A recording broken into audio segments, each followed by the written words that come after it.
Volkswagen will stop the production of the Phaeton, which is the biggest Volkswagen you can buy, and they also stop the so-called Passat CC. And that means there is a gap, and they want to fill that gap with a new Volkswagen Arteon. This Gran Turismo is positioned above the Passat. What it's capable of and how it drives, let's find out now.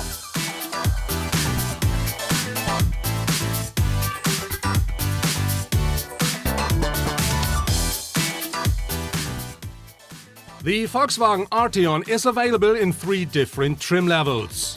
The base is simply the already very well-equipped Arteon. It includes, amongst other things, the progressive steering, LED headlights and the lane assist. In addition, Volkswagen offers the trim level's elegance in R-Line with even more extras.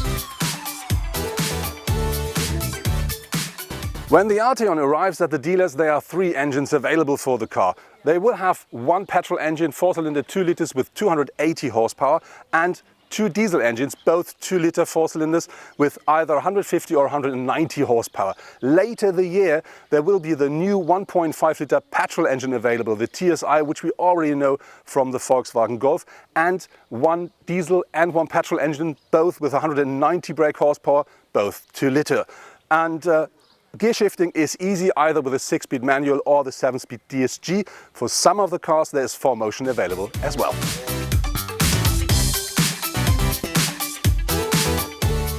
And for all who wants even more power, Volkswagen told us that they are working on 6-cylinder solutions for the Arteon. And they are also thinking about an Arteon R.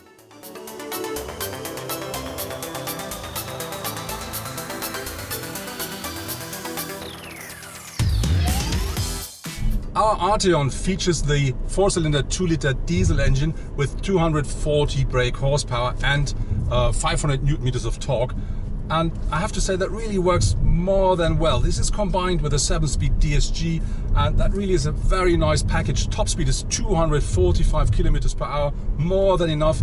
Very important, Volkswagen says the Arteon should only take 7.1 liter per 100 kilometer driven in average, and we really used only 7.6 while our test drive, and we didn't even thought about it, just saw it in the dashboard. I have to say that's more than fair.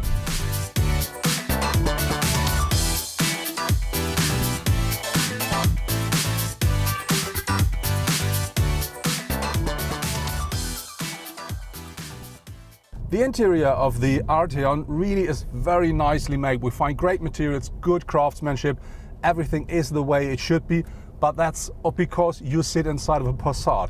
It's absolutely the same as you will find in every Passat of Volkswagen. There are some different colors, but that's it.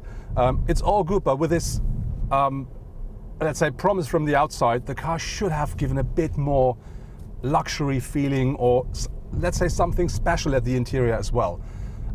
Regarding to the space, I have to say we have loads of space as a tall driver as well as a tall co-driver. The rear seats, they offer plenty of legroom, even more than the Skoda Superb, but because of the shape of the car, of the coupe form, there's not enough headroom. And I think if you're taller than, let's say, 1 meter 80, 85, it's not fun sitting in it.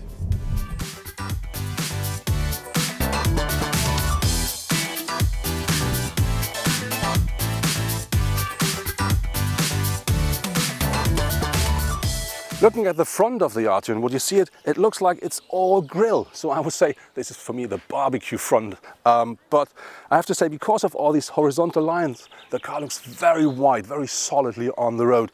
Very important, looking at the headlights, they come as standard, as full LED headlights, but you can also order adaptive LED lights, which are, for instance, bringing light into a curve even before you use the steering wheel, which is really nice when you drive at night or in bad weather.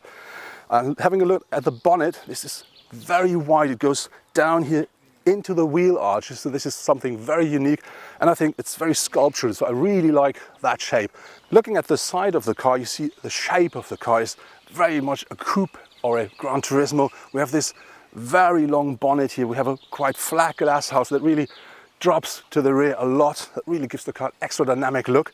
And very important, we do have 2 important lines of the car this time. We have one that starts here at the bonnet, over the side, and just fades out here into the rear glasses.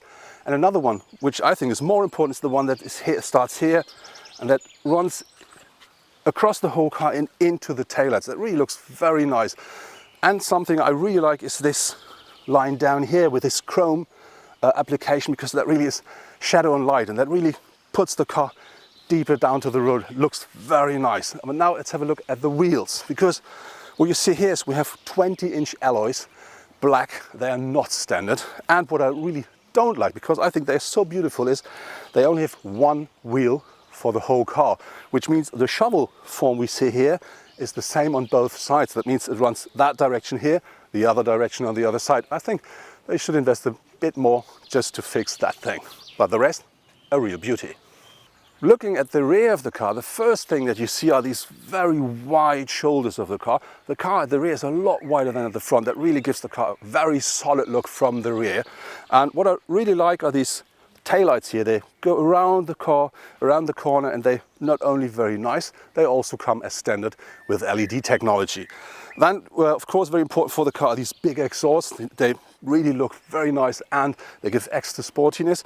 And because we're driving the R-Line, we do have this small spoiler here, which not only looks great, it also gives extra downforce while driving fast. The tailgate, that's an interesting thing because it's mounted up here at the roof, which means when you open it, you really have a big mouth to a very big boot. The roof-mounted tailgate guarantees easy access to the boot. With raised seats, there is room for up to 563 liters of luggage. If the rear bench folds back, the trunk of the Arteon offers up to 1,557 liters load capacity. The drive of the Arteon, I have to say, it's really a lot more dynamic than I expected it. There are two main reasons for it. One is we do have a DCC, which you can adjust completely the way you want. So there's not just 2 or 3 steps, it's completely without any step, from very luxury up to very sporty. And we do have the so-called progressive steering, which means you don't have to steer so much to drive the way you want. And this, together with a very stiff base of the car, really gives the car a dynamic that you will not expect from a car like this. And I have to say, it's great fun driving it. The assistance systems of the Arteon are the most modern of the Volkswagen fleet. The new adaptive cruise control ACC not only keeps the distance to the car in front, it also adjusts the speed to the environment using navigation data and its own sensor technology. Speed limits are automatically taken into account and the speed is adjusted in advance in front of roundabouts or a strong curve on the road.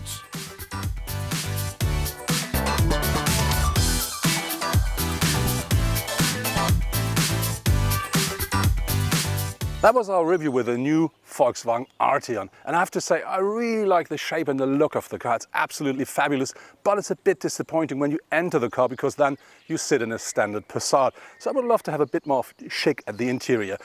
Very important is the new adaptive cruise control works great because that really works with the sat-nav and with the sign recognition, so the car really thinks about the road and does everything you normally have to do yourself. And on top of this, the new damper system is adjustable without any steps, so really you can adjust the car the way you want. So I think that's a really nice package, but it could be a bit more nice at the interior.